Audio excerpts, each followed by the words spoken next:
मी व्यंकटराव माणिकराव पोळ, राहणार मुंबर.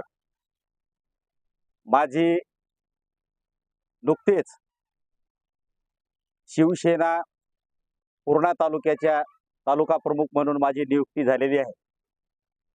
शिवसेनेचे मुख्य नेते माननीय एकनाथरावजी शिंदे यांच्या आदेशानुसार ही निवड जिल्हा प्रमुख माननीय विशाल भाऊ कदम यांच्या हस्ते माझी निवड झाली.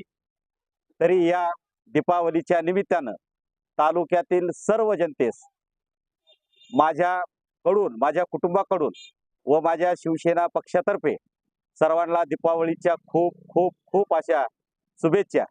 या दीपावलीचं हे वर्ष सर्व माझ्या तालुक्यातील सर्वांना सुख समृद्धीचं आणि भरभराटीचं जावं एवढीच प्रार्थना करतो आणि थांबतो.